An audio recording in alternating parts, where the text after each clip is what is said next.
வசனத்தை வாசிப்போமா? வாக்குத்தத்தமான வசனம். நீ எகிப்து தேசத்திலிருந்து புறப்பட்ட நாளில் நடந்தது போலவே உன்னை அதிசயங்களை காண பண்ணுவேன். அதிசயங்களை காண பண்ணுவேன், அதான் செய்தி இல்லையா? அதிசயங்களை காண பண்ணுவேன். இதை பற்றி இந்த வசனத்தை அடிப்படையாக வைத்து நம்ம துணையோ முறை பேசிவிட்டோம். இந்த மாதங்களில் திரும்ப திரும்ப வார்த்தைகளையும் வசனங்களையும் கேட்டிருக்கிறோம். இந்த வசனத்தை கொடுத்த பிறகு ஒரு குடும்பம் வீட்டுக்கு வந்து சொன்னாங்க, எங்கள் மகளுக்கு கல்யாணம் உறுதியாக இருக்குது அப்படின்னு அவங்க சொன்னாங்க. அதிசயமாக கர்த்தர் அதை செய்தார் அப்படின்னு, ஆச்சரியமாய் காரியங்களை கர்த்தர் செய்தார் என்று அநேக சாட்சிகள் இந்த சபையில் எழும்பி இருக்கிறது. அவை கர்த்தர் வாக்குத்தத்தத்தை கொடுத்து அதை நிறைவேற்றுகிற தேவன். எத்தனை பேர் விசுவாசிக்கிறீங்க? அல்லேலூயா. வாக்குத்தத்தத்தில் உண்மை உள்ள தேவன். அதை இவர் கொடுக்கிறவர் மாத்திரமல்ல, அதை நிறைவேற்றுகிறவராக இருக்கிறார். இந்த மாதத்தோடு கர்த்தர் இந்த வாக்குத்தத்தத்தை அவர் சொன்னதை அப்படி செஞ்சு முடிச்சிருவார். அடுத்த மாதத்திலிருந்து உங்களுக்கு அதிசயம் நடக்காது. எக்ஸ்பைரி டேட், அதுக்கு பிறகு அதிசயங்கள் நடக்காது அப்படின்னு விசுவாசிக்கிறவங்கெல்லாம் ஒரு ஆமீன் சொல்லுங்க பார்க்கலாம். எல்லாம் அலர்ட்டாக தான் இருக்கிறீங்க. இந்த ஆள் ஏதாவது என்ன பேசுவார், குண்டக்க மண்டக்க நினச்சிடுவார், பேசிடுவார். அப்போ நம்ம கை வைத்த வேண்டி வந்துடும் அப்படின்னு சொல்லி ரொம்ப கவனமாக ஜாக்கிரதையாக இருக்கிறீங்க. ஸ்தோத்திரன். அல்லேலூயா. சத்தமாண்டவர் மகிமைப்படுத்துவோமா? ஆகவே தேவனுடைய வாக்குத்தத்தங்கள் எல்லாம் ஆம் என்றும் ஆமீன் என்றும் கிறிஸ்து இயேசுவுக்குள் இருக்கிறது. அதை விட்டுறக்கூடாது. கிறிஸ்து இயேசுவுக்குள் ஆம் என்றும் ஆமேன் என்றும் இருக்கிறது அப்படிங்கிற ஒரு பெரிய சத்தியமா, அது பெரிய சத்தியமா. வாக்குத்தத்தங்கள்லாம் கிறிஸ்து இயேசுவுக்குள் அதான் இருக்கிறது. அது ஆம் என்றும் ஆமேன் என்றும் இருக்கிறதா. அப்போ அதை நான் கவனிக்கும் போது முன்னால் அதை சொல்லுகிறதான பவுல் என்ன சொல்லுகிறார் என்று நேற்றைக்கு தான் நான் கவனித்தேன். என்ன சொல்கிறார் என்றால், அவர் மக்கெதோனியாவுக்கு போகிறதான காரியத்தை பற்றி சொல்லும் பொழுது முதல்ல சொல்கிறாரு, நான் வருவேன் அப்படின்னு சொல்கிறாரு. அதுக்கப்புறம் உடனே சொல்கிறாரு, இல்லை நான் வேறு இடத்துக்கு போயிட்டு அப்புறமா வர்ற வழியில் வருவேன், நேரடியாக வருவேன்னாரு, அப்புறம் வர்ற வழியில் வருவேன்னாரு, சரி அப்புறம் பின்னால் வருவேன் அப்படின்னு கொஞ்சம் குழப்புறாரு. குழப்பிட்டு அப்புறம் சொல்லுகிறார், கிறிஸ்துவுக்கு இது இப்படியெல்லாம் ஆம் என்றும் அல்ல என்றும் ஆம் என்றும் அல்லவென்றும் இருக்கிறது. ஆனால் அவருடைய வாக்கு தத்தங்கள் எல்லாம் ஆம் என்றும் ஆமேன் என்றும் இருக்கிறது. நாங்கள் மனுஷர்கள் சொல்லுவோம், மாற்றிடுவோம், வருவோம்னு சொல்லுவோம், வராமல் போயிடுவோம். இந்த மாதிரி இந்த மனுஷர்கள் பலவீனமானவர்கள் சொல்லுகிற வாக்கு என்ன செய்ய மாட்டார்கள், நிறைவேற்ற மாட்டார்கள். சில சமயத்தில் வாக்குகளை மாற்றி விடுவார்கள். வாக்கு தத்தத்தில் மனிதர்கள் உண்மை உள்ளவர்கள் அல்ல, ஆனால் கர்த்தர் வாக்கு தத்தத்தில் உண்மை உள்ளவராக இருக்கிறான். கரங்களை கர்த்தர் மகிமைப்படுத்துவா. எல்லாரும் சொல்லுமா, கிறிஸ்துவுக்குள் வாக்கு தத்தம் எல்லாம், வாக்கு தத்தங்கள்லாம் ஆம் என்றும் ஆமேன் என்றும் இருக்கிறது. அதாவது இந்த வாக்கு தத்தத்தில் சொல்லி இருக்கிறபடி அதிசயங்களை கர்த்தர் என்ன செய்வாரா, காண பண்ணுவார்.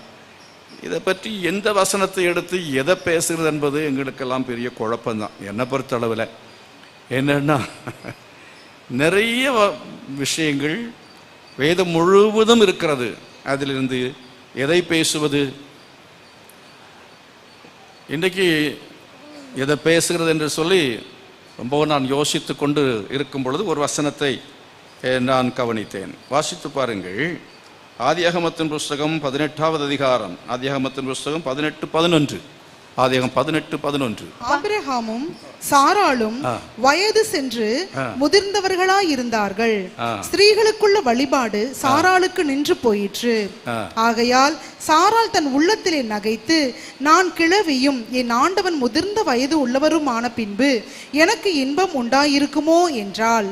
அப்பொழுது கர்த்தர் ஆபிராமை நோக்கி, சாராள் நகைத்து, நான் கிழவியாயிருக்க பிள்ளை பெறுவது மெய்யோ என்று சொல்வானேன்? கர்த்தரால் ஆகாத காரியம் உண்டோ? உற்பவ கால திட்டத்தில் உன்னிடத்திற்கு திரும்ப வருவேன், அப்பொழுது சாராளுக்கு ஒரு குமாரன் இருப்பான் என்றார். சாராள் பயந்து நான் நகைக்கவில்லை என்று மறுத்தாள். அதற்கு அவர், இல்லை, நீ நகைத்தாய் என்றார். கர்த்தரால் கூடாத காரியம் ஒன்றுமே இல்லை. இப்போ அதிசயத்தை தேவன் ஆபிரகாமுடைய வாழ்க்கையிலையும் சாராளுடைய வாழ்க்கையிலையும் செய்தார். அப்படித்தானே? ஆபிரகாம் வாழ்க்கையிலையும் சாராள் வாழ்க்கையிலையும் என்ன செய்தார்? அதிசயம் அப்படி சொல்லலாம், அற்புதம் சொல்லலாம். ரெண்டும் ஒன்றுக்கு ஒன்று சரியான ஒரு வார்த்தை தான். அதிசயம், அற்புதம். அற்புதமாக அதிசயமாய் தேவன் என்ன செய்தார் என்றால், ஸ்திரீகளுக்குள்ள வழிபாடு நின்று போன பிறகும் கூட, ஆபிரகாமுக்கு 100 வயதான போதும் கூட, கர்த்தர் அவனுக்கு வந்த 99வது வயதில் கர்த்தர் அவனோடு வந்து பேசுகிறார், அவளோடு கூட பேசுகிறார். என்ன பேசுகிறார் என்றால், அடுத்த வருஷத்தில் நான் வருவேன், அப்போ உனக்கு ஒரு குழந்தை உண்டாயிருக்கும் என்று சொல்லி கர்த்தர் அவளோடு கூட பேசுகிறார். அப்போ அவர்கள் நம்ப முடிந்ததாம், விசுவாசம் இருந்தது. ஆனாலும் இப்போ ஒரு கேள்வி, இனி நடக்குமா என்று ஒரு சந்தேகம் வந்தது. எத்தனையோ முறை சொல்லிவிட்டார். 75வது வயது யாருக்கு? ஆபிரகாமுக்கு. 75வது வயதில் கர்த்தர் அவனை அழைத்த போது, அவனுக்கு தரிசனமான போது கொடுத்த வார்த்தையும், உனக்கு குழந்தை உண்டாகும், உனக்கு நான் பெரிய ஜாதி ஆக்குவேன் என்றெல்லாம் கர்த்தர் சொன்னார். அப்படி சொன்னவர் மறுபடியும் 99 வரையிலையும் சொல்லிக்கிட்டே இருக்கிறார். இவர்களுக்கு ஒரு சின்ன சந்தேகத்தை, இவர் இப்போ சொல்கிறது தான், வழக்கமாக சொல்கிறது தானே, ஆண்டவரும் சொல்லிக்கிட்டு இருக்கிறாரு, அவர் சொல்லிட்டு போட்டோம் அப்படின்னு சொல்லிட்டு இந்த அம்மாவுக்கு ரொம்ப சிரிப்பு வந்துச்சு. ஏன்னா சில சமயத்தில் இவர் பேசுகிறதா, இவர் பேசுகிறதுக்கு இவருக்கு சம்பந்தம் இல்லை அப்படின்னு எதையாவது ஒன்று சொல்லி சிரிக்கிறது மாதிரி அவளும் சிரிக்க ஆரம்பித்து நகைத்தாள் அப்படின்னு சொல்லப்பட்டிருக்கிறார். அருமையானவர்களே, இதில் நான் ஒரு வார்த்தையை உங்களுக்கு முன்பதாக வைக்கிறேன். ஆண்டவர் அவன் சொன்னபடி பிறகு செய்தாரா இல்லையா அதை முதல்ல கேட்குறேன். செய்தாரா இல்லையா? ஒரு வருஷத்துலேருந்து கடைசியாக ஆண்டவர் காலத்தை குறித்தார். அதுக்கு முன்பு காலம் குறிக்கவில்லை, அதுக்கு முன்பு காலத்தை குறிக்கவில்லை. கொடுப்பேன் என்று சொன்னார், தருவேன் என்று சொன்னார். ஆனால் இத்தனை ஆண்டுக்குள் கொடுப்பேன் என்று ஒன்றுமே அவர் சொல்லவே இல்லை. இப்பொழுது ஆண்டவர் அடுத்த ஆண்டில் நான் என்ன செய்வேன், உற்பவ கால திட்டத்தில் உன்னிடத்துக்கு திரும்ப வருவேன். உற்பவ கால திட்டம்னா 10 மாதம் 10 மாதம், அதுதான் ஒரு குழந்தையை உருவாகி பெறக்கூடிய அந்த உற்பவ கால திட்டம். அதற்குள்ளாலே நான் என்ன செய்வேன், அதுக்கு அந்த காலத்தில் வருவேன். அப்பொழுது ஒரு குழந்தையை என்ன செய்வாய், இருப்பான், உனக்கு ஒரு குழந்தை இருப்பான், ஒரு குமாரன் இருப்பான் என்று சொல்லி கர்த்தர் அவளோடு கூட இப்பொழுது ஒரு காலத்தை குறிக்கிறத பார்க்கிறோம். அது எந்த காலம்? மேலே உள்ள வசனத்தை பாருங்க, 11ஆம் வசனம். ஆபிரகாமும் சாராளும் வயது முதிர்ந்தவர்களாயிருந்தார்கள். வயது முதிர்ந்த போதுதான் கர்த்தர் அந்த காலத்தில் சொல்றார், ஒரு வருஷத்தை குழந்தை கொடுப்பேன் என்று சொல்லுகிறார். அல்லேலூயா, சத்தமா கர்த்தரை மகிமைப்படுத்துவா. இப்போ காலம் அப்படிங்கிறது எப்போ அப்படின்னா, உங்களுக்கு எப்போ வயசாகுமோ அப்போ கொடுப்பார், வாக்குத்தத்தம் நிறைவேறும். எடுத்துக்கலாமா? அப்படி வயசானா வாக்குத்தத்தம் நிறைவேறும். ஆமீன் சொல்றவங்க சொல்லுங்க பார்க்கலாம். இதுக்காகவா சபைக்கு நாங்கள் வர்றோம், இதுக்காகவா பைபிளை படிக்கிறோம்? வயசான பிற்பாடு எதுக்கு? இன்றைக்கே எங்களுக்கு என்ன வேணும்? வாக்குத்தத்தம் நிறைவேறணும். அதிசயங்களை கர்த்தர் செய்யணும். எப்போ செய்யணும்? இந்த டிசம்பருக்குள்ள செஞ்சிடணும். அடுத்த வருஷமெல்லாம் வச்சுக்கூட கூடாது. 2024 நோ, 25 நோ, 24 முடியாது, அப்புறம் 25. அதிசயங்களை எனக்கு கர்த்தர் காண பண்ண வேண்டும் அப்படிங்கிறவர்கள் உறுதியா பிடிவாதமா கேட்கறவங்க எத்தனை பேர்? சந்தோஷம். இப்போ கொஞ்சம் பேருக்கு ஒரு விசுவாசம் வந்திருக்கு, தைரியம் வந்திருக்கு. 24க்குள்ளால நிறைவேறணுங்கிறவங்க எப்போ வாக்குத்தத்தம் நிறைவேறுங்க? எப்போ நிறைவேறும்? வசனத்தில் என்ன சொல்லியிருக்கு? குறித்த காலம். ரைட், நல்ல கவனமா, ரொம்ப புத்திசாலிகள். குறித்த காலம், முதிர்ந்த வயது, இவங்க குறித்த காலம். அப்போ குறித்த காலம் அது எந்த காலம்? முதிர் வயது. அப்போ என்ன சந்தேகம்? வயசான பிறகுதான் செய்வார்னு சொன்னாலும் உங்களுக்கு என்ன சந்தேகம்? அல்ல, வயது அல்ல இங்க விஷயம். குறித்த காலம், முதிர் வயது என்று சொல்லும் பொழுது நீங்கள் அதற்குரியதான தகுதி அடையும் பொழுது, நீங்கள் வாக்குத்தத்தத்தை சுதந்தரிப்பதற்கு தகுதி அடையும் பொழுது கர்த்தர் உங்களுக்கு வாக்குத்தத்தத்தை நிறைவேற்றுவார். கரங்களை வைத்து கர்த்தரை மகிமைப்படுத்துவோம். ஹல்லேலூயா. ஆகவே வாக்குத்தத்தங்கள் அப்படின்னு சொல்லப்பட்டிருக்கிறது. வாக்குத்தத்தங்கள் என்று சொல்லும்போது உலகத்தில் இவ்விதமாய் நிறைய வாக்குத்தத்தங்கள் இருக்கிறது. வாக்குத்தத்தங்கள் எல்லாம் பெரிய வாக்குத்தத்தங்கள் என்ன? வாக்குத்தத்தம் என்று சொன்னாலே கிறிஸ்து தான் நம்முடைய வாக்குத்தத்தம். கிறிஸ்து தான் அந்த வாக்குத்தத்தம். கிறிஸ்துவுக்குள் எல்லா வாக்குத்தத்தங்களும் அடங்கி இருக்கிறது. கிறிஸ்துவுக்குள், அதான் கிறிஸ்துவுக்குள் வாக்குத்தத்தங்கள் எல்லாம் ஆம் என்றும் ஆமேன் என்றும் இருக்கிறது. அப்போ கிறிஸ்துவுக்கு வெளியே வாக்குத்தத்தங்கள் இல்லை, கிறிஸ்துவுக்குள்ளே தான் வாக்குத்தத்தங்கள். கிறிஸ்துவுக்குள் வராமல் நீங்கள் வாக்குத்தத்தங்களுக்கு சொந்தக்காரர்களாக ஆக முடியுமா என்றால் வாக்குத்தத்தத்தை பெற முடியும், ஆனால் அதை சுதந்தரிக்க முடியாது, அதை நீங்கள் அடைய முடியாது. வேகமாய் சில காரியங்களை உங்களுக்கு நான் சொல்ல விரும்புகிறேன். அருமையானவர்களே, இங்கே முதிர் வயதில் அந்த ஆபிரகாம் சாராள் 2 பேருக்கும் வாக்குத்தத்தத்தை கர்த்தர் நிறைவேற பண்ணினார். நடந்தது என்ன? அவர்களுக்கு அந்த 100வது வயது ஆபிரகாமுக்கு, சாராளுக்கு 90 வயதில் கர்த்தர் ஈசாக்கு என்கிற ஒரு குமாரனை கொடுத்தார் என்று சொல்லி பார்க்கிறோம். மட்டுமல்ல, ஆண்டவர் அவர்களுக்கு தேசத்தை வாக்கு பண்ணினவர், அதையும் ஒரு குறித்த காலத்தில் கொடுத்தார். அது என்ன குறித்த காலம்? அதை நீங்கள் ஆதியாகமத்தில் வாசிக்கும் பொழுது 15வது அதிகாரத்தில் 13வது வசனத்தில் படிக்கிறீர்கள். என்ன பார்க்குறீங்கன்னா, 400 வருஷம் உன் சந்ததியார் அவர்கள் எகிப்தில் அடிமைகளாக இருந்து உபத்திரவப்படுவார்கள். அதற்கு பிறகு நான் என்ன செய்வேன்? அவர்கள் என்ன செய்வார்கள்? 400 வருஷம் முடியும் போது மிகுந்த பொருட்களுடனே புறப்பட்டு வருவார்கள். இப்போ 400 வருஷம் உபத்திரவப்படுவார்கள். அதன் பின்பு தேசத்தை நான் என்ன செய்வேன்? உன்னுடைய சந்ததிக்கு கொடுப்பேன் அப்படின்னு சொல்கிறேன். வசனத்தை புரிந்தால் நம்ம வாழ்க்கையில் நிறைய மாற்றங்கள் உண்டாகும். கரங்களை வைத்து கர்த்தரை மகிமைப்படுத்துவோமா? அதை சொல்லுகிறதான சமயத்தில் ஒரு வசனம் ஞாபகத்துக்கு வருகிறது.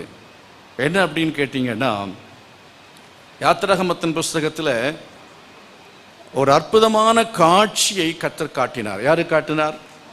மோசே காட்டினார். பைபிள் படித்தா தான் யாரு காட்டினார் நீங்கள் சொல்ல முடியும்.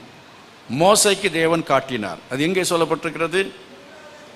யாத்திராகம் 3ஆம் அதிகாரத்தில் சொல்லி இருக்கிறது. அதை வாசித்து பாருங்கள். யாத்திராகம் 3ஆம் அதிகாரத்தில் வாசிக்கிறீங்க. அங்கே கர்த்தருடைய தூதனானவர் ஒரு முட்செடியின் நடுவிலிருந்து அக்கினி ஜுவாலையிலே நின்று நடுவிலிருந்து உண்டான அக்கினி ஜுவாலையிலே நின்று அவனுக்கு தரிசனமானார். அப்பொழுது அவன் உற்று பார்த்து முட்செடி அக்கினியால் ஜுவாலித்து எரிந்தும் அது வெந்து போகாமல் இருந்தது. அப்பொழுது மோசே இந்த முட்செடி வெந்து போகாதிருக்கிறது என்ன? நான் கிட்ட போய் இந்த அற்புத காட்சியை பார்ப்பேன் என்று சொன்னான். கரங்களை வைத்து கர்த்தரை மகிமைப்படுத்தும். அதிசயத்தை அன்றைக்கு கர்த்தர் உனக்கு காண்பித்த நான் அதிசயம், என் நாமம் அதிசயம், நானே அதிசயம். அது அவர் சொல்றாரு, நானே அதிசயம், என் நாமம் அதிசயம், என் கிரியைகள் அதிசயம் என்கிறது தான் அங்கே கர்த்தர் அவனுக்கு வெளிப்படுத்துகிறார். எத்தனை பேர் விசுவாசிக்கிறீர்கள்? நம்முடைய கர்த்தரே ஒரு அதிசயம்தான். அல்லேலூயா. நம்முடைய கர்த்தரே அதிசயம்தான். அப்படின்னால் என்ன அர்த்தம்? என்ன? அவர் அதிசயம், அவர் அதிசயமானவர் என்று சொன்னால், அப்படி நாமம் அதிசயம் என்று சொல்லும் பொழுது நிறைய விஷயங்கள் அடங்கி இருக்கிறது. அவன் பார்க்கும்படி கிட்ட வருகிறதை கர்த்தர் கண்டபோது முட்செடியின் நடுவில் இருந்து தேவன் அவனை நோக்கி மோசே மோசே என்று கூப்பிட்டார். கரங்களை வைத்து கர்த்தரை மகிமைப்படுத்தும். ஹல்லேலூயா. ஆண்டவர் உங்களுக்கு அவர் அற்புதமாய் விளங்கணும்னா, அவருடைய அற்புத காட்சியை பார்க்கணும்னா, அவருடைய அற்புதங்களை அனுபவிக்க வேண்டும் என்று சொன்னால் என்ன செய்யணும்? கிட்ட போகணும். ஹல்லேலூயா. அநேக ஆட்கள் என்ன செய்யல, ஆண்டவருக்கு பக்கத்தில் போகிறதே கிடையாது. இந்த ஆண்டவர் அவர் பட்சிக்கிற அக்னியாய் தெரிகிறபடினால ஆண்டவருக்கு பக்கத்தில் போகிறதில்லை. ரொம்ப கிட்ட போயிட்டோன்னா அவர் என்ன செய்வார்? ஒவ்வொன்றா சொல்லுவார். அவன் என்ன சொல்ற, பாதரட்சியை கழட்டி போடு, கலத்த வேண்டியெல்லாம் கலத்துன்னுவார். கலட்ட வேண்டியெல்லாம் இப்போ நல்ல வேளை நம்ம சபையில் அது சொல்கிறது இல்லை. என்ன மூக்கத்தியை கலத்து, கம்மலை கலத்து, அதை கலத்துலாம் ரொம்ப சொல்லாததுனால கொஞ்சம் நிம்மதியாக இருக்கிறாங்க. சில சபையில் போனால் எல்லாத்தையும் கலத்துன்னுவாங்க. அப்போ வேறு சிலதெல்லாம் கலத்த சொல்லுவாங்க. ஆண்டுடைய சமூகத்தில் வர சமயத்தில் மொபைலை தூக்கி என்ன செய், ஆமாம் கலட்டி போடு. பாதரட்சி நீங்கள் கலட்டி போடாட்டாலும் பரவாயில்ல, மொபைல் என்ன செய்யும் கலட்டி போடுங்க அப்படி. அதாவது சிலது எல்லாத்தையும் ஆண்டவர் என்ன செய்வார், அவர் கலட்டி போடு. அதாவது ஜெபம் பண்ணுற நேரத்தில் செல்ஃபோனை நீ என்ன செய், கலட்டி போடு, சுவிட்ச் ஆஃப் பண்ணு. வேதம் வாசிக்கிற சமயத்தில் என்ன செய், நீ சுவிட்ச் ஆஃப் பண்ணு. ஆலயத்தில் வரும்பொழுது என்ன செய், அதை சுவிட்ச் ஆஃப் பண்ணு. அப்புறம் செருப்பு எல்லாத்தையும் எடுத்து ஒரு ரூமில் போட்டி வைங்க. சோத்திரம். ஆடு மே அப்படின்னு கத்துன உடனே இவனுக்கு என்ன வரும், போகலான்னு தோணும். அது என்னன்னு பார்க்கலாம் அப்படின்னு தோணும். அதுதான் ஆண்டவர் சொன்னார், நீ முதல்ல அதை கலத்து. அது மைண்டே இருக்கக்கூடாது. இப்போ நீ என்ன செய்யக்கூடாது, ஆடை பற்றி நினைக்கக்கூடாது. ஆடு கத்தம் கரடியோ எல்லாம் அதை நான் பார்த்துக்கிறேன். கர்த்தர் ஸ்தோத்திரம். ஹல்லேலூயா. ஆராதனைக்கு வந்துட்டீங்களா, ஜெபத்துக்கு வந்துட்டீங்களா, கர்த்தர் உங்கள் காரியங்களை பார்த்து கொள்வார். வேலை நடக்கும், வீட்டில் நடக்கும். பால் பொங்கி கீழே போனாலும் வீடு நெருப்பு பிடிக்காம கர்த்தர் பார்த்துக்கிடுவார். அந்த விசுவாசத்தோடு அவங்க உட்கார்ந்துருக்கணும். சிந்தையில் வேற எதுவும் போகவே கூடாது. அப்போ பாதரட்சை கலட்டி போடு என்கிறதுனுடைய அர்த்தம் புரியாம ஏதோ சபைக்கு வந்த பாதரட்சி கலட்டி போட்டு வந்தா அது பரிசுத்தம் பக்தி நினைச்சு ஜனங்கள் இப்படி சில காரியங்களை புரியாமல் சில காரியங்களை செய்து அங்கேயே நின்று விடுகிறார்கள். அப்படி அல்ல. நாம் என்ன செய்யணும், ஆண்டுடைய சமூகத்துக்கு வருவதற்கு எதெல்லாம் கிட்ட வருவதற்கு தடையாக இருக்கிறதோ அது எல்லாவற்றையும் கலட்டி தூக்கி தூர எறிந்து விட்டு நாம் தேவனுடைய சமூகத்தில் அருகாமையில் வர வேண்டும். கரங்களை வைத்து கர்த்தரை மகிமைப்படுத்தும். ஹல்லேலூயா. அவ்விதமாய் ஆண்டவருடைய சமூகத்தில் வரும் பொழுதுதான் ஆண்டவருடைய அற்புதத்தை காண முடியும். அவருடைய அதிசயத்தை என்ன செய்ய முடியும், காண முடியும். இப்போ கலட்டி போடுன்னு சொல்றாரு, அப்புறம் அதை விடுன்னு சொல்லுவார். அதெல்லாத்தையும் விடணும். விடுறதுக்கு ரெடியாக இருக்கிறீங்களா? அப்போ அதிசயத்தை காண்பீர்கள். என்ன அதிசயம்? அதிசயமானவரை காண்பீர்கள். அற்புதமான தேவனையே நீங்கள் காண்பீர்கள். காணக்கூடாத தெய்வத்தையே நீங்கள் அவருடைய சாயலை கர்த்தர் உங்களுக்கு காட்டுவார். கர்த்தர் உங்களோடு கூட பேசுவார். விசுவாசிக்கிறவங்களாம் கர்த்தர் மகிமைப்படுத்தணும். சரி, அதெல்லாம் விட்டுறோம் நாங்கள், பரவாயில்ல. வேணுமா சினிமா கூட விட்டுறோம், போயிட்டு போட்டோம். சீரியலை கூட விட்டுறோம், அது இதுன்னு சிலதெல்லாம் கூட விட்டுறோம். அதோட நிறுத்துவாரா இவர்? அற்புத காட்சியை கொடுத்தவர் மோச இடத்துல அவர் கிட்ட போனவர் பாடு பேசி பேசி பேசி பேசி பேசி இந்த பாஸ்டர்மார் அப்படித்தான் சபையில் வரவங்கிட்ட பேசி பேசி பேசி பேசி அப்புறம் ஞான ஸ்நானம் எடு, அதுக்கப்புறம் தசமபாகம் கொடு, அதுக்கு பிறகு ஊழியத்துக்கே வந்துரு. என்ன செய், ஊழியத்துக்கே வந்துரு அப்படின்னு நம்ம எல்லாத்தையும் ஊழியத்து அப்படின்னு சொல்லும்போது பார்ட் டைமாக வர வச்சிருவாங்க. ஒரு செல் நடத்து, அப்புறம் ஒரு ஏரியா லீடராக மாறு, ஒரு டிவிஷன் லீடராக மாறு. இவன் கையில் மாட்டிக்கிட்டோன்னா நம்மளை ஒரு வழி பண்ணிடுவாங்க. கிட்ட போகவே கூடாது, கிட்ட போகவே கூடாது. அதனால தான் பின்னால் இருக்கிறீங்க. ஆனால் உங்களை எப்படியாவது கிட்ட கொண்டு வரணும்னு தான் இப்போ கொஞ்சம் பின்னால் ரோ எல்லாத்தையும் எடுத்து அடிக்க வைக்க சொல்லியிருக்கிறேன். நான் கொஞ்சம் பக்கமாக இருக்கீங்க, கொஞ்சம் கிட்ட வரணும். வாசித்து பாருங்க. அந்த அதிகம் இப்போ வாசிக்க வேண்டாம், வீட்டில் போய் பாருங்கள். அந்த அதிகாரத்தில் கீழே பார்த்தீங்கன்னா அங்கேயும் சரி, தரிசனத்தை கண்டதான இந்த மோசையும் சரி, தரிசனத்தை கண்டதான ஏசாயாவும் சரி, ஏசாயா தீர்க்கதரிசி 6ஆம் அதிகாரத்தில் குறித்து கொண்டால் போதும், புரட்ட வேண்டாம். அங்கேயும் சரி, எசேக்கியேல் 1ஆம் அதிகாரம் 2ஆம் அதிகாரத்தில் படித்து பாருங்கள். எசேக்கியேலும் சரி, தேவனுடைய காட்சியை கண்ட பிற்பாடு தேவன் அவரோடு பேசினுடைய பிரதான அடுத்த நோக்கம் என்னவென்றால் அவர்களை முதலாவது பரிசுத்தப்படுத்த வேண்டும். கர்த்தரை மகிமைப்படுத்தும். பரிசுத்தர் பரிசுத்தர் பரிசுத்தர் என்று அங்கே சேராபீன்கள் என்ன செய்தார்கள், தேவனை துதித்தார்கள். அப்படி துதித்து கொண்டிருக்கும் பொழுது இவன் என்ன செஞ்சான், ஏசாயா அந்த காட்சியை பார்த்து, அந்த காட்சி உயரம் உன்னதமான சிங்காசனத்தில் உட்கார்ந்து இருக்கிற அந்த அதிசயமான தேவனுடைய காட்சியை பார்த்து, அற்புதமான காட்சியை பார்த்து இவன் சொன்னான், ஐயோ அதமானேன், அசுத்த உதடுகள் உள்ள மத்தியிலே நான் வாசம் பண்ணுகிறவன் அப்படின்னு சொன்னான். ஆகவே ஆண்டவருடைய சமூகத்தை வேதத்தின் பக்கம் போனீங்கன்னா ஐயோன்னு சத்தம் போட வேண்டி வரும். அதிகமாய் ஜப கூட்டங்களுக்கு நெருங்கி போக போக, ஆண்டவர் வண்டையிலே நெருங்கி போக போக நமக்குள்ளே இருக்கிற தவறுகள், அசுத்தங்களை காணத்தக்கதாக அந்த வெளிச்சம் நமக்குள்ளே அடிக்கும். கரங்களை வைத்து கர்த்தரை மகிமைப்பட. அல்லேலூயா. அந்த வெளிச்சம் நமக்குள்ள இல்லை என்று சொன்னால் மற்றவர்களை குறை சொல்லி கொண்டிருப்போம். ஆனால் நமக்குள்ளே 1000 அசுத்தங்கள் இருக்கும். அசுத்த உதடுகள் உள்ளவன், அசுத்த உதடுகள் உள்ளவர்கள் மத்தியிலே நான் வாசம் பண்ணுகிறேன் என்று ஏசாயா 6ஆம் அதிகாரத்தில் ஏசாயா அங்கே கதறுகிறதை பார்க்கிறோம். கிட்ட வரும் பொழுது கதறுவோம். ஆமென். அல்லேலூயா. ஐயோ நான் பாவி என்று சொல்லுவோம். ஒரு பாவ உணர்வு நமக்குள்ளாலே உண்டாகும். பிரியமானவர்களே, அது மாத்திரமல்ல, அதிசய காட்சியை பார்த்த இடத்தில் இந்த 3 பேரையும் குறித்து நம்ம பார்க்கும் பொழுது அவர் பேசி பேசி பேசி பேசி அதுக்கு பிறகு ஆண்டவர் பேசும் பொழுதுலாம் ரொம்ப சாஃப்டாக தான் பேசினார். ஆண்டவர் மெதுவாக தான் பேசினார். பேசிட்டு சொன்னார், நீ என்ன செய்ய, நீ இங்கே ஆடு மேய்த்து கொண்டிருக்கிறாய், மாமா வீட்டில் செட்டில் ஆகிட்ட, நல்லா இருக்கிற, குட்.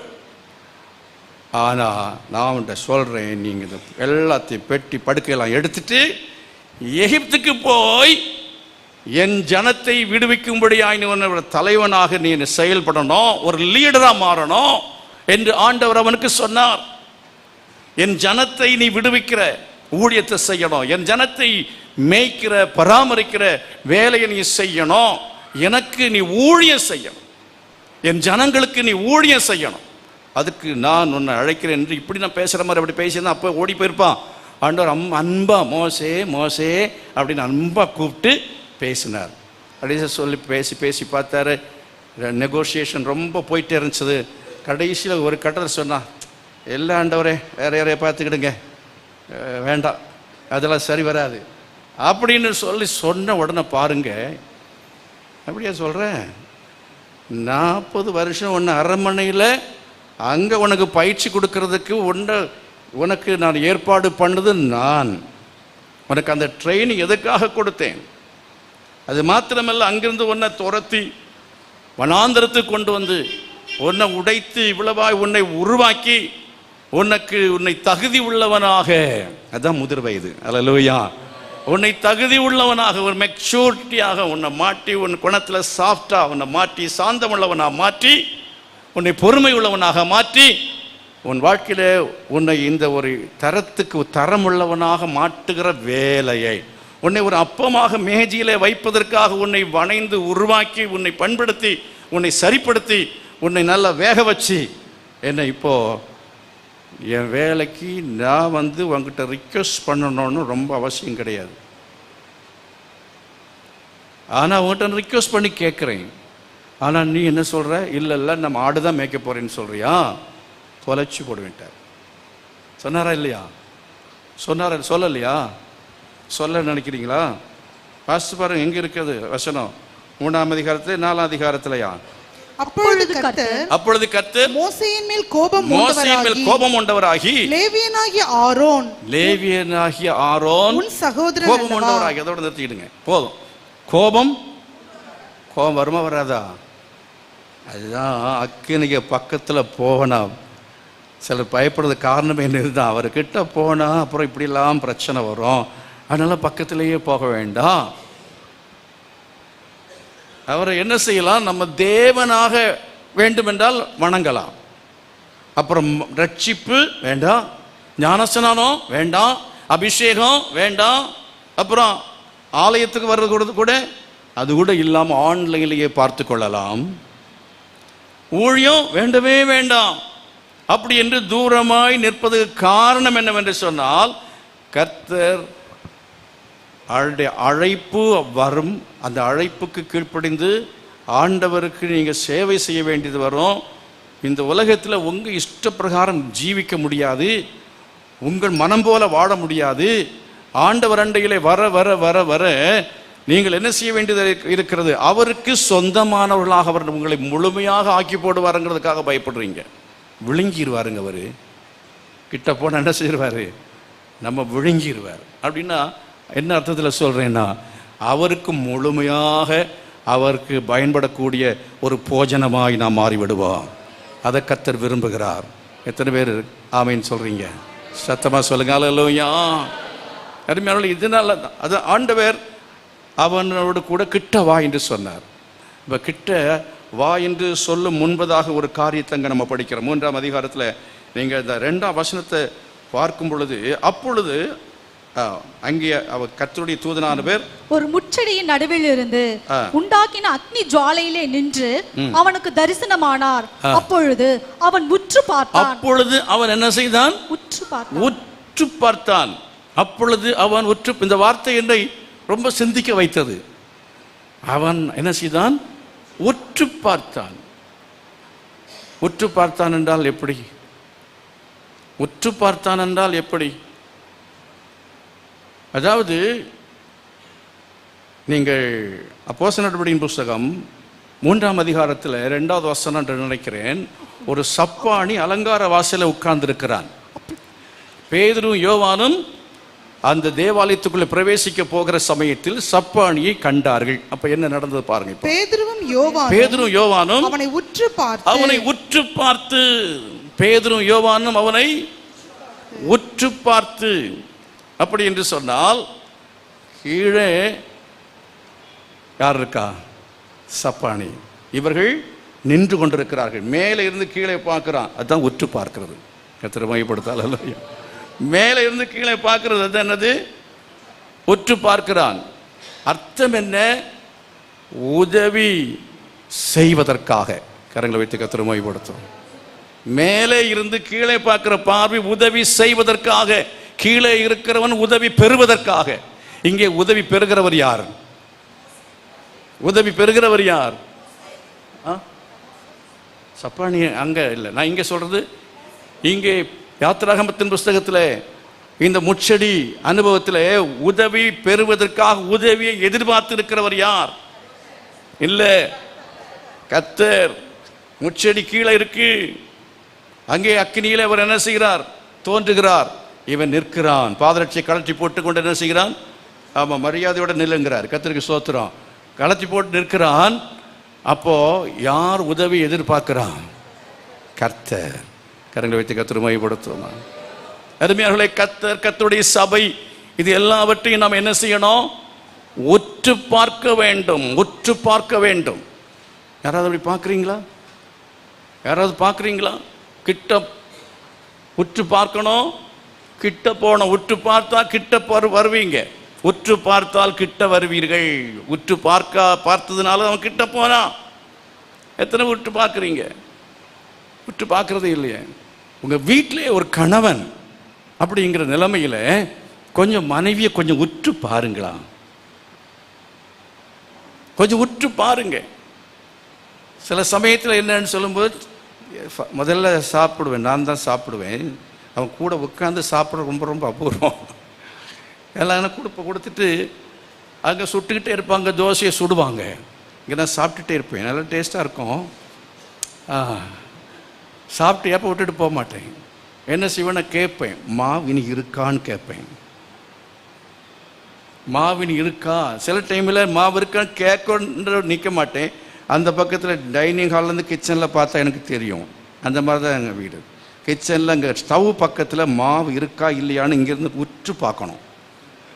உற்று பார்த்தா சில டைமில் கொஞ்சம் ஆமாம் இருக்கு உண்மையாக இருக்கா, இல்லை நான் வேறு ஏதாவது சாப்பிட்டுக்கிடுவேன் அப்படின்னா நான் சோதியை நிறுத்திடுவேன். நான் சாப்பிட்றத நிறுத்திடுவேன். இப்படி உற்று பார்க்குற கணவன்மாராக இருக்கணும். அதே மாதிரி மனைவிமார் என்ன செய்யணும்?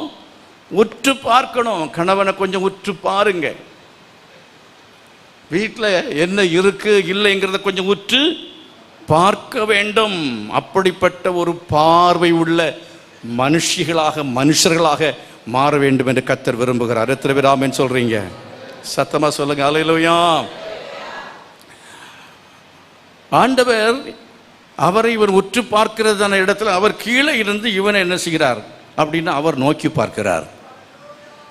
இவன் உற்று பார்க்கும்படியாக அவர் என்ன செய்கிறார்? நோக்கி பார்க்கிறார். அங்கே இவர்கள் உற்று பார்த்தார்கள். சப்பான் என்ன செய்தான்? நோக்கி பார்த்தான். மேலே என்ன செய்தான்? இவர் ரெண்டு பேரையும் நோக்கி பார்த்தான். எதற்காக நோக்கி பார்த்தானா? வாசிக்கலாம். அவனை உற்று பார்த்து எங்களை நோக்கிப்பார் என்றார்கள். எங்களை நோக்கிப்பார் என்று சொன்னார்கள். அவன் அவரிடத்தில் ஏதாகிலும் கிடைக்கும் என்று எண்ணி அவர்களை நோக்கி பார்த்தான். அப்பொழுது பேதுரு, போதும். அப்ப நோக்கி பார்க்கிறது ஆண்டவர் உங்களை நோக்கி பார்க்கிறார். உங்களை என்னையும் அவர் என்ன செய்கிறார்? ஏதாகிலும் கிடைக்குமா அப்படின்னு நோக்கி பார்க்கக்கூடிய ஒரு தேவனாக அவர் இருக்கிறார். ஏதாகிலும் கிடைக்குமா என்று சொல்லி எதிர்பார்க்கக்கூடிய அளவிலே அவர் தரித்திரவான் அல்ல, அவர் ஒன்றும் இல்லாதவர் அல்ல. அவர் மகா பயங்கரமான தேவனாயிருந்தோம் மனுஷனை எதிர்பார்க்கிற தேவனாக இருக்கிறார். அல்லேலூயா. சத்தமாய் கரங்களை கொட்டி கர்த்தரை மகிமைப்படுத்த. ஹல்லேலூயா, ஹல்லேலூயா, ஹல்லேலூயா, ஹல்லேலூயா, ஹல்லேலூயா, ஹல்லேலூயா. ஓ கர்த்தரை மகிமைப்படுத்துங்கள். ஆமென். ஹல்லேலூயா. ஓ கர்த்தருடைய சமூகத்தில் சொல்லுங்க, ஆண்டவரே நீர் எங்களை எதிர்பார்க்கக்கூடிய நிலைமையிலே நீர் இல்லப்பா. உம்முடைய சமூகத்தில் கடந்து வந்திருக்கிறதான நாங்கள் ஏதாகிலும் உமக்கு செய்ய முடியுமா என்பதை நாங்கள் உற்று பார்க்கும்படியாக இன்று முதல் எங்களுடைய கண்களை நீர் திறப்பீராக என்று சொல்ல கேளுங்க. கண்களை திறப்பீராக, கண்களை திறப்பீராக. ஆண்டவருக்கு நீங்க தேவை, இந்த கழுதை குட்டி தேவை என்று சொன்னார். அதே போல ஆண்டவர் நம்மிடத்தில் அவர் அநேக காரியங்களை எதிர்பார்க்கிறார், அநேக காரியங்களை எதிர்பார்க்கிறார். அருமையானவர்களே, அவருடைய ஆலயம் பாழாய் கிடக்கும் பொழுது நீங்கள் எல்லாம் என்ன செய்கிறீர்கள்? ஓடி போகிறீர்கள் என்று ஆகாயத்திற்கு தரிசியின் மூலமாக அன்றைக்கு இஸ்ரவேல் ஜனங்களுக்கு ஒரு கேள்வி கேட்டார். நம்ம என்ன செய்கிறோம்? ஆலயத்தின் தேவைகள், கர்த்தருடைய தேவைகள், ஆத்துமாக்கள் ரட்சிக்கப்படவில்லை. இஸ்ரவேல் ஜனம் எகிப்திலே அடிமையாய் கிடக்கிறது. இந்த அடிமையாய் கிடக்கிற இந்த ஜனங்களை விடுவிக்க வேண்டும். அவர்களை எகிப்தின் அடிமைத்திலிருந்து விடுவிக்க வேண்டும். அவர்களுக்கு தேவன் வாக்குத்தத்தம் பண்ணதான அந்த கானான் தேசத்தில் கொண்டு போய் சேர்க்க வேண்டும். இதற்கு ஒரு உதவி தேவை, அதற்காக தலைவன் தேவை, அதற்காக வழிநடத்துகிறவன் தேவை, அதற்காக ஜெபிக்கிறவர்கள் தேவை, அதற்காக கொடுக்கிறவர்கள் தேவை, அதற்காக ஊழியம் செய்கிறவர்கள் தேவை என்பதற்காக ஆண்டவர் ஏசாயாவை எதிர்பார்த்தார், எசேக்கியேலை எதிர்பார்த்தார், அதற்கு முன்பு மோசேயை எதிர்பார்த்தார். ஆண்டவர் ஒவ்வொரு காலத்திலையும் ஒவ்வொருவர் எதிர்பார்த்து கொண்டே இருக்கிறார். அருமையானவர்களே, என்ன செய்ய வேண்டும், என்ன சொல்ல வேண்டும்? ஏசாயா தீர்க்கதரிசியின் புத்தகத்திலே 6ஆம் அதிகாரத்தில் வாசிக்கும் பொழுது கர்த்தருடைய காட்சி அந்த உயரம் உன்னதமான சிங்காசனத்திலே இருக்கிறவரை அவன் கண்டான். அவர் சிங்காசனத்தில் இருக்கிற அந்த தேவனுக்கு முன்பாக அவன் தன்னை அசுத்தன் என்று உணர்ந்து பாவத்தை அறிக்கை செய்தது மாத்திரமல்ல, அவன் உணர்வடைந்தான். அவனுடைய உதடுகள் எதற்காக பயன்படுத்தப்படவில்லை? கர்த்தருக்காக பயன்படுத்தப்படவில்லை என்பதை உணர்ந்தபடினாலே அடுத்தது கீழே என்ன சொல்கிறேன் பாருங்கள். பின்பு யார் என் காரியமாய் போவார் என்று கர்த்தரிடத்துல கேட்கிற கேள்வியை பார்க்கிறோம். ஆண்டவர் உங்களை நோக்கி பார்க்கிறார். நீங்க அவரை உற்று பார்த்து சொல்லுங்க, என்னை அனுப்பும், நான் அடியேன். உம்முடைய வேலையை செய்ய, உம்முடைய ஊழியத்தை செய்ய, உம்முடைய ஆண்டவரே உமக்கு ஏதாவது செய்வதற்கு என் உதடுகளை நான் ஆயத்தப்படுத்துகிறேன், என் கைகளை நான் ஆயத்தப்படுத்துகிறேன், என் கால்களை நான் ஆயத்தப்படுத்துகிறேன், என் சரத்தை நான் ஆயத்தப்படுத்துகிறேன் என்று சொல்லி நீங்களும் நானும் என்ன செய்ய வேண்டும் என்றால் ஆண்டவருடைய சேவையை செய்ய, ஆண்டவருக்கு பிரயோஜனமாய் செய்ய, ஆண்டவருக்கு பிரயோஜனமாய் காரியங்களை நடப்பிப்பதற்காக கர்த்தருடைய கரங்களை நம்ம ஒப்பு கொடுக்க வேண்டியது அவசியமாக இருக்கிறது. கைகளை வைத்து சொல்லுங்க, ஆண்டவரே இதோ அடியேன், என்னை அனுப்புவீராக. நான் ஆயத்தமாக இருக்கிறேன் ஆண்டவரே, நான் ஆயத்தமாக இருக்கிறேன் ஆண்டவரே, உமக்காக நான் எதை செய்வதற்கோ நான் ஆயத்தம் என்று சொல்லி தேவனுடைய சமூகத்தில் ஒப்பு கொடுக்கத்தக்கதாய் கரங்களை வைத்து சொல்லுங்க, ஆண்டவரே நான் ஒப்பு கொடுக்கிறேன்ப்பா, ஒப்பு கொடுக்கிறேன், ஒப்பு கொடுக்கிறேன், ஒப்பு கொடுக்கிறேன். எதையாவது நான் செய்வேன் அப்பா, எதையாவது நான் செய்வேன் ஆண்டவரே. உம்முடைய சபையில் எது தேவை என்பதை நான் உற்று பார்க்க வேண்டும், எது தேவை என்பதை உற்று பார்க்க வேண்டும். இன்னும் ஆண்டவர் இந்த இடத்தை விசாலமாக்குவதற்கு, இடத்தை வாங்கி விசாலப்படுத்துவதற்கு இன்னும் எவ்வளவு தேவை என்பதை ஆண்டவரே நான் உற்று பார்த்து கண்டுபிடிக்க வேண்டும். நான் அதை அறிந்து கொள்வதற்காக இந்த சபையை கொஞ்சம் உற்று பார்க்க விரும்புகிறேன். ஃபைனான்சியல் சிச்சுவேஷன் என்ன, பொருளாதார நிலைமை என்ன, இங்கே என்னென்ன வேலைகள் செய்யப்பட வேண்டும், எந்தெந்த இடங்கள் பராமரிக்கப்படாமல் இருக்கிறது, எந்தெந்த விசுவாசிகள் கவனிக்கப்படாமல் இருக்கிறார்கள், எனக்கு நான் என்ன செய்யணும்ப்பா, நான் என்ன செய்யணும், என்னுடைய ஏரியாவில் நான் என்ன செய்யணும், என் ஏரியாவில் ரட்சிக்கப்படாமல் அநேக மக்கள் இருக்கிறாங்களே, அநேக ஜனங்கள் இன்னும் உண்மை அறியாமல் இருக்கிறார்களே, அநேக ஜனங்கள் வேதனையில் இருக்கிறார்களே, கஷ்டத்தில் இருக்கிறார்களே, துன்பத்தில் இருக்கிறார்களே, அவர்களுக்கு நான் என்ன செய்யணும் என்று சொல்லி நீங்கள் கொஞ்சம் சபையை உற்று பாருங்கள், சமுதாயத்தை கொஞ்சம் உற்று பாருங்கள். அதுதான் கர்த்தரை உற்று பார்ப்பது. கரங்கள் வைத்து கர்த்தரை மகிமைப்படுத்துவோம். ஹல்லேலூயா.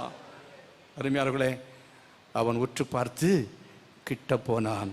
கர்த்தருடைய அற்புத காட்சியை அவன் கண்டான். அது மாத்திரமல்ல, அவன் கர்த்தருடைய ஊழியத்திற்கென்று முழுமையாய் தன் சமர்ப்பணம் பண்ணி அவன் ஊழியத்தை செய்ய ஆரம்பித்த பிற்பாடு கர்த்தர் அவனை அற்புதமாய் நடத்தினார். கரங்களை வைத்து கர்த்தரை மகிமைப்படுத்துவோம். ஹல்லேலூயா. நீங்கள் அற்புத காட்சியை காணும் பொழுது, நீங்கள் ஆண்டவருடைய ஊழியத்துக்கென்று உங்கள் வாழ்க்கையை சமர்ப்பிக்கும் பொழுது, ஆண்டவருக்கென்று கர்த்தருக்கென்று ஏதாகிலும் செய்ய, கர்த்தருக்காக ஜீவிக்க உங்களை ஒப்பு கொடுக்கும் பொழுது கர்த்தர் உங்களை அதிசயமாய் நடத்துவார். ஹல்லேலூயா. அவர் அதிசயமாய் நடத்துவதை என்ன செய்வீர்கள்? காண்பீர்கள். 1979 வருஷத்திலிருந்து சபை ஊழியத்தில் இருக்கிறேன். ரொம்ப டஃப் தான், ரொம்ப கஷ்டம்தான். எப்போ இந்த பாத்திரம் என்னை விட்டு அகலும் அப்படின்னு எத்தனையோ காலங்களில் ஜெபம் பண்ணி இருக்கிறது உண்டு. அவிதமாய் சபை ஊழியம் ரொம்ப கடினம்தான், ஊழியம் கஷ்டம்தான். ஆனால் 79 இதுவரையிலையும் கர்த்தர் நிலைநிறுத்தி இருக்கிறார். இன்றைக்கெல்லாம் நான் வந்து இங்கே பேசுவேன்னு நான் நினைக்கவே இல்லை. ஆனால் இங்கே வந்து இந்த பிற்பாடு கர்த்தர் நடத்துகிறார். ஆமென். ஒவ்வொரு வாரமும் கர்த்தர் அப்படி நடத்துகிறார். ஒவ்வொரு மாதமும் கர்த்தர் நடத்துகிறார். தேவைகளை சந்திப்பதிலே நடத்துகிறார். தேவனுடைய வார்த்தையை தருவதிலே கர்த்தர் நடத்துகிறார். எவ்வளவோ பிரச்சனைகள் வருகிற சமயத்தில் எல்லாம் ஆபிரகாமுடைய வாழ்க்கையில் நீங்கள் பார்த்தீங்கன்னா, ஆபிரகாமுக்கு முதல்ல பஞ்சம் வந்தது. ஆபிரகாம் பஞ்சம் வந்தது. நான் சுருக்கமாக முடிக்க வேண்டிய நேரம் இருக்கிற அப்படின்னால அப்படி எல்லாத்தையும் நான் என்ன வைண்ட் அப் பண்ண விரும்புகிறேன். இந்த ஏரியா விட்டு நான் அப்படியே ஆபிரகாம் கதைக்கு நான் வர விரும்புகிறேன். ஆபிரகாம் முதிர் வயதானான் என்று சொல்லப்பட்டிருக்கிறதே, ஆபிரகாமுடைய அது முதிர் வயதுங்கிறதும் சரி, இங்கே மோசையுடைய முதிர் வயது என்று சொல்லுகிறதும் என்னவென்று சொன்னால், இவன் 40 வருஷம் இங்கே என்ன செய்தான்? பயிற்சி பெற்றான். எங்கே பயிற்சி பெற்றான்? பார்வோனுடைய அரண்மனையில். பின்பு 40 வருஷம் வனாந்திரத்தில் பயிற்சி பெற்றான். ஆகவே பயிற்சி தான் உங்களுக்கு முதிர்ச்சியை தரும். கரங்களை வைத்து கர்த்தரை மகிமைப்படுத்துவோம். அடங்கி இருந்து பயிற்சி பெறுகிறவர்களை கர்த்தர் எடுத்து பயன்படுத்துவார். அவள் அற்புதத்தை காண்பார்கள். ஆபிரகாமோடு கூட ஒருவன் வந்தான். அவன் பேர் என்ன தெரியுமா? லோத்து. எதற்காக கூட்டிக் கொண்டு வந்தான்?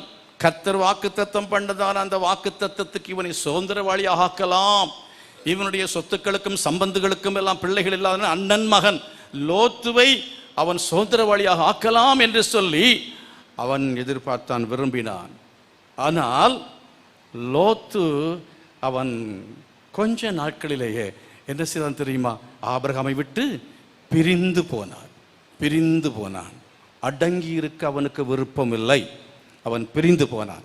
அவன் நிலைமையை பிறகு நீங்கள் படித்து பாருங்கள் வேதாகமத்தில் என்ன ஆனது. அவனுடைய சந்ததி அம்மோனியர், மோவாபியர் என்று 2 சபிக்கப்பட்ட சந்ததி இந்த உலகத்திலே உண்டாயிற்று. அவன் ஒரு அவன் மட்டும் மனைவி உப்புத்தூணாக மாறினாள் என்று சொல்லி பார்க்கிறோம். ஆகாதவனாய் போனான். நம்முடைய சந்ததியும் ஆகாத சந்ததியாய் போய்விட்டது. அருமையான அப்படின்னாலே நம்ம என்ன செய்ய வேண்டிய? அடங்கி இருக்கணும். அடங்கி இருந்தால் தான் பயிற்சி பெற முடியும். பயிற்சி மிக மிக முக்கியமானது. இவ்வளோ என்னென்ன காரியங்களை கற்றுக்கொள்ள வேண்டும் அவ்விதமாக கற்றுக்கொண்டு அடங்கி இருந்தால் தான் ஒரு செல் லீடராக மாற முடியும். அடங்கி இருந்து கற்றுக்கொண்டால் தான் ஒரு டிவிஷன் லீடராக மாற முடியும். அடங்கி இருந்து கற்றுக்கொண்டால் தான் ஒரு சோனல் லீடராக மாற முடியும். ஒரு முழுநேர ஊழியராய் வர வேண்டும் என்றால் அடங்கி இருந்து கற்றுக்கொள்ள வேண்டும். அந்த உடனே 2 பேர் அப்ளிகேஷன் போட்டுட்டு மெயில் அனுப்பியிருந்தாங்க. எவ்வளவு நீங்கள் சம்பளத்தை ஃபிக்ஸ் பண்ணுறீங்கன்னு கேட்டிருந்தாங்க. நான் நோ ரிப்ளை. எத்தனை மையப்படுத்தாலும் இல்லையா? ஃபர்ஸ்ட்லேயே சம்பளத்தை கேட்டு வர்ற ஆட்கள் அப்படி இருக்கிறவர்களும் உண்டு. சில ஆட்கள் வந்த உடனேயே அவங்களுக்கு எவ்வளோ கிடைக்கும் என்ன அப்படிங்கிறத எதிர்பார்த்து ஊழியத்துக்கு வருகிறதான ஆட்கள் இன்றைக்கு நம்ம பார்க்குறோம். அப்படி வருகிறவர்களை கர்த்தர் பயன்படுத்துகிறது இல்லை. பயிற்சி தான் உங்களுக்கு என்ன கொடுக்கும்?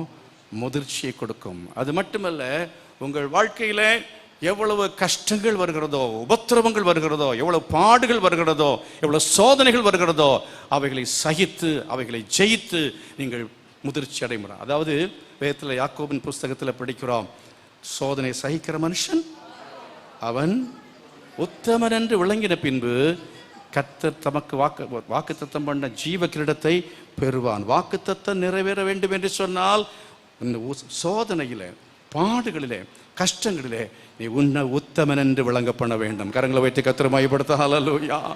அவசரப்படக்கூடாது. பஞ்சம் அவனுக்கு வந்தது, அவன் லோத்து பிரிந்து போனான். இன்னும் அது மாத்திரமல்ல, யுத்தம் வந்தது. இப்படி பல காரியங்களை பார்க்கிறோம். இன்னும் சோதனை என்று சொன்னால் தன் மகனையே பலி கொடுக்கக்கூடியதான சோதனை வந்தது. எல்லாவற்றையும் கடந்து தன்னை உத்தமன் என்று, அது மாத்திரம் வீட்டுக்குள்ளாலேயே பிரச்சனை வந்தது. அவனுக்கு வந்ததான சோதனைகளை குறித்து நீங்கள் அந்த 22ஆம் அதிகாரம் வரையிலே வாசித்து பாருங்கள். 12 22 10 அதிகாரங்களே வாசிக்கும் பொழுது அவனுக்கு சொல்லப்பட்டிருக்கிறதான உபத்திரவங்கள், பாடுகள் எல்லாவற்றிலும் அவன் தன்னை உத்தமன் என்று விளங்க பண்ணினான். ஆதியாகமத்தில் அவன் முதிர் வயதானான் அப்படிங்கிறது 18 வாசிக்கிறோம். 17 அவன் என்ன செய்யணும்? உத்தமன் என்கிற ஒரு இடத்தை அவன் அடைய வேண்டும். அந்த இலக்கு, கர்த்தர் குறித்திருக்கிற இலக்கை கர்த்தர் அவனுக்கு சொல்லுகிறார். அதை அவன் ஏற்றுக்கொண்டு அவன் உத்தமனாக வேண்டும் என்று தன்னை ஒப்பு கொடுத்து அவன் வந்த பிற்பாடு, அவன் தன்னுடைய வாழ்க்கையில தன்னை உத்தமன் என்று விளங்க பண்ண பிற்பாடு, தன் வாழ்க்கையில் உபத்திரவங்கள் எல்லாம் மேற்கொண்ட பிற்பாடு அவனுக்கு கிடைத்தது தான் முதிர்ச்சி. அல்லேலூயா. முதிர்ச்சி அடைந்தவர்கள் பற்றி சில காரியங்களை சொல்ல வேண்டும் என்று நினைத்தேன். அதில் சமயம் இல்லாதனால் அப்படி சொல்லிட்டு நான் போயிடுறேன். அதான் ஞானமும் புத்தியும் வரும். யோபு 12 பிரசங்கி 8:1 பார்த்தீங்கன்னா ஞானமும் புத்தியும் வரும். வாயானது போஜனத்தை ருசி பார்க்கிறது போல செவியானது வார்த்தைகளை சோதித்து பார்க்கிறது அல்லவோ. இப்போ சோதித்து பார்க்குற அப்படிப்பட்ட ஒரு ஞானமாய் காரியங்களை செய்கிற ஒரு பக்குவம் வரும். முதியோர் இடத்துல ஞானமும், வயது சென்ற இடத்துல புத்தியும் இருக்குமே. பிரசங்கி 8:1 ஞானம் உள்ளவனுக்கு ஒப்பானவன் யார்? காரியத்தின் தாற்பயத்தை அறிந்தவன் யார்? மனுஷனுடைய ஞானம் அவன் முகத்தை பிரகாசிக்க பண்ணும். அவன் முகத்தின் மூர்க்கம் என்ன செய்யும்? மாறும். சாந்தம் வெளிப்படும், ஒரு பிரகாசம் வெளிப்படும். பாடுகளுக்குள்ளே போய் பயிற்சிகள், பாடுகள் எல்லாவற்றை கடந்து வந்தவன் அவன் முதிர்ச்சி உள்ளவன். முதிர்ந்தவனாகும் போது முகத்தை பார்த்தாலே தெரியும். கரங்களை வைத்து கர்த்தரை மகிமைப்படுத்துமா. அந்த அறிவு வீசும், சாந்தம், அவனுடைய அந்த குணாதிசயங்கள் அகத்தின் அழகு என்ன செய்யும்? முகத்தில் வெளிப்படும். கோபமெல்லாம் குறைந்து போகும், சாந்தம் உள்ளவனாய் மாறும். வயதாக சாந்தம் வர ஆரம்பித்து விடும். இன்னும் எவ்வளோ சொல்லிக்கொண்டே போகலாம். எல்லாம் எளிமையாக இருப்போமா? ஆண்டு சமூகத்தில் கேட்போம். ஒரே ஒரு ஜபந்தான். என்ன ஜபம்? என்னை முதிர்ச்சி உள்ளவனாய் மாற்றுவீராக, என்னை முதிர்ச்சி உள்ளவனாய் மாற்றுவீராக, என்னை பக்குவப்படுத்துவீராக, என்னை பரிசுத்தப்படுத்துவீராக. எங்களை விட்டு எல்லாம் கேளுங்க. ஆண்டவரே, வாக்குத்தத்தத்தை நிறைவேற்றுவதற்கு, வாக்குத்தத்தம் நிறைவேறுவதற்கு ஆபிரகாமுடைய வாழ்க்கையிலே 3 காரியங்கள். அதை நான் சொல்லலை, இப்போ நான் சொல்றேன். வாக்குத்தத்தத்தை பெற்றுக்கொண்டான், அதை விசுவாசித்தான். எல்லாரும் சொல்லுங்க, வாக்குத்தத்தத்தை பெற்றுக்கொண்ட நாங்கள் வாக்குத்தத்தத்தை விசுவாசிக்கிறோன்னு சொல்றாங்க. விசுவாசிக்கிறோன்னு சொல்லுங்க. வாக்குத்தத்தத்தை விசுவாசிக்கிறோன்னு சொல்லுங்க. வாக்குத்தத்தத்தை விசுவாசிக்கிறோன்னு சொல்லுங்க. நம்முடைய வாக்குத்தத்தங்கள்லாம் கிறிஸ்துவுக்குள் ஆம் என்றும் ஆமேன் என்றும் இருக்கிறதை நாங்க விசுவாசிக்கிறோம் சொல்றாங்க. சத்தமா சொல்ல, நம்முடைய வாக்குத்தத்தங்கள் எல்லாவற்றையும் நாங்க விசுவாசிக்கிறோம் ஆண்டவரே, அவைகளாம் ஆம் என்றும் ஆமேன் என்றும் இருக்கிறது, நாங்கள் விசுவாசிக்கிறோம் என்று சொல்லுங்க. அதனால வாக்குத்தத்தம் நிறைவேறவே நிறைவேறாது. வாக்குத்தத்தம் நிறைவேற வேண்டும் என்று சொன்னால் வாக்குத்தத்தத்தை கொடுத்த ஆண்டவர் பின்பு உடன்படிக்கைக்கு உட்படுத்தினார், உடன்படிக்கை செய்தார். ஆபிரகாமோடு கூட தேவன் உடன்படிக்கை செய்தார் என்று வேதம் சொல்லுகிறது.